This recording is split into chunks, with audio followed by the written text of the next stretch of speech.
మాకేం పని. ఒక విషయం మనం చేస్తున్నా, ప్రతిపక్షాలు నిర్వహిస్తున్నటువంటి సభలపైన కుట్రలు చేయవలసిన అవసరం జగన్మోహన్ రెడ్డి గారికి లేదని మనం చేస్తున్నాం. నేను ఒకటే చెప్పదలుచుకున్నా, రాష్ట్ర ప్రజలు చూస్తున్నారు. 4 సిద్ధం సభలను నిర్వహించాం. ఎంత అద్భుతంగా నిర్వహించాము, ఎంత అద్భుతంగా ప్రజలు వచ్చారు, ఎంత అద్భుతంగా ప్రజలు దాన్ని రిసీవ్ చేసుకున్నారో మీ టీవీలోనే చూడమని మనం చేస్తున్నాం. మీకున్నటువంటి టీవీలోనే చూడమని మనం చేస్తున్నాం. మీరు నిర్వహించారే, జెండా సభ నిర్వహించారు పవన్ కళ్యాణ్ గారు మీరు కలిసి. ఇవాళ చిలకూరుపేటలో ప్రజాగళాన్ని నిర్వహించారు మీరు, పవన్ కళ్యాణ్ గారు, మోడీ గారు కలిసి నిర్వహించారు. అది 2 సభలు కూడి మా ఒక్క సభతో పోల్చగలరా మీరు? ఒక్క సిద్ధం సభలో ఈ 2 సభలు కూడిన 20 కూడా లేదు. That is the fact. కారణం ఒక్కటే, ప్రజాబలం. జగన్మోహన్ రెడ్డి గారి సభలంటే ప్రజలు తరలి వస్తున్నారు. మీ ఉమ్మడి సభలంటే ప్రజలు తరలి రావడం లేదు, తోలినా రావడం లేదు. మీ మీద ప్రేమ లేదు, ఎందుకంటే మీ పరిపాలన వారికి నచ్చలేదు. జగన్మోహన్ రెడ్డి గారి మీద ప్రేమ ఉంది, కారణం వారి పరిపాలనలో ప్రజలు సుఖశాంతులతో ఉన్నారు. 2,72,000 కోట్ల రూపాయలు బటన్ నొక్కితే అకౌంట్స్లోకి వేసినటువంటి ప్రభుత్వం ఇంతకు ముందు ఎప్పుడైనా ఉందా? లేదు. భారతదేశంలో ఏ రాష్ట్రంలో అయినా ఉందా? ఒక్క జగన్మోహన్ రెడ్డి గారి ప్రభుత్వం తప్ప. అలాంటి ప్రభుత్వాన్ని ప్రజలు ప్రేమిస్తారు. ఎంత దూరమైనా ఆ ప్రయాణం చేసి ప్రజలు వస్తారు. ఇది సత్యం, ఇది వాస్తవం. ఈ వాస్తవాన్ని గమనించక ఏదో ఆర్టిఫిషియల్ ఇంటెలిజెన్స్ ఏనో, లేకపోతే మీరే వార్తలు రాంచుకుని ఈనాడులోను ఆంధ్రజ్యోతిలోను ఈ పచ్చ మీడియా వార్తలు రాంచుకుని అవి చూసి నిజమని భవించి మీరు పప్పులో కాలేసుకుంటున్నారు ఆయన.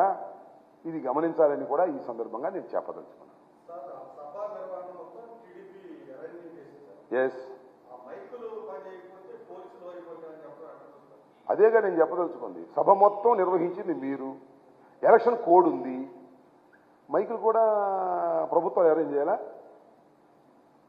లేకపోతే పోలీసు వారు మేము ప్రభుత్వాలు వైఎస్ఆర్ కాంగ్రెస్ పార్టీ వచ్చి మీ మైకులు మేము అరేంజ్ చేయాలి అని చెప్పండి. నాకు అర్థం కాలా? లేకపోతే మేమే మీ జనాన్ని దోలాలా? What is this? సింపుల్. మీ వైఫల్యాలను ఎదుటివారి మీద నెట్టడమే మీ ఉద్దేశం. మీ అభద్రతా భావాన్ని ఎదుటివారి భద్రత లేదనేటువంటి మాటలు మాట్లాడుతున్నారు. చేతగాని మాటలు మాట్లాడుతున్న ఓ చంద్రబాబు, నీ పని అయిపోయింది. Over. After this election you will exit from the politics. మీ అబ్బాయి కూడా ఎగ్జిట్. మీ అబ్బాయికి అసలు క్వాలిఫికేషనే లేదు. పాలిటిక్స్లోకి రావడానికి ఇంతవరకు క్వాలిఫై కాలేదు, ఎక్కడ గెలవలేదు, మినిమం క్వాలిఫికేషన్ లేదు.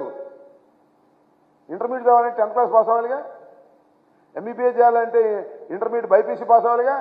అయ్యేవి క్వాలిఫికేషన్ లేవు. ఒకసారి మంత్రి అయ్యాడు, ఇంతవరకు క్వాలిఫికేషన్ సంపాదించలేదు. So after this election Chandrababu Naidu garu will exit from the politics. వారితో పాటు వారి కుమారుడు కూడా శ్రీమద్ రమారమణ గోవిందే అని ఈ సందర్భంగా చెప్పదలుచుకున్నాను. వాళ్ళ ఇష్టం.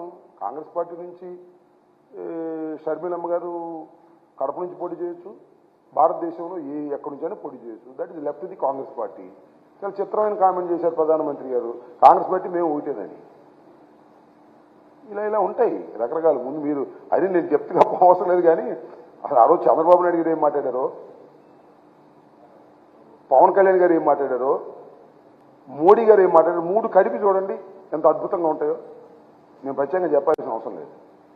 సో ఎవరు ఎక్కడి నుంచైనా పోటీ చేసేటటువంటి అవకాశం ఉంది, వారికి హక్కు ఉంది. ఎక్కడి నుంచి ఎవరైనా పోటీ చేయొచ్చు. కాంగ్రెస్ పార్టీ అనేది మన రాష్ట్రంలో ఏమీ లేకపోయినా జాతీయ పార్టీగా, ఒకప్పుడు అధికారం చలాయించిన పార్టీగా, ఇవాళ డిపాజిట్లు కూడా రానటువంటి పార్టీ. ఒక్క సీటు కూడా లేదు. ఎక్కడ డిపాజిట్లు ఇచ్చిన సంగతి కూడా నాకు గుర్తులేదు. 2019లో పోటీ చేసినప్పుడు ఎక్కడ డిపాజిట్ వచ్చిందా? ఎక్కడ డిపాజిట్ వచ్చినట్టు కూడా నాకు గుర్తులేదు. సబ్జెక్టు కరెక్షన్ ఎక్కడ 1-2 చోట్ల వచ్చిందేమో నాకు తెలియదు. కాబట్టి అది అంతరించిపోతున్నటువంటి ఒక రాజకీయ పార్టీ. ఆ అంతరించిపోతున్నటువంటి రాజకీయ పార్టీ నుంచి కడపలో నుంచి ఉంటే ఏంటి, వరంగల్లో నుంచి ఉంటే ఏంటి, నర్సాపేట నుంచి ఉంటే ఏంటి, ఎక్కడి నుంచి ఉంటే ఏంటి? కాంగ్రెస్ ఆంధ్ర రాష్ట్రంలో అంతరించిపోతున్నటువంటి రాజకీయ పార్టీ. ఓకే.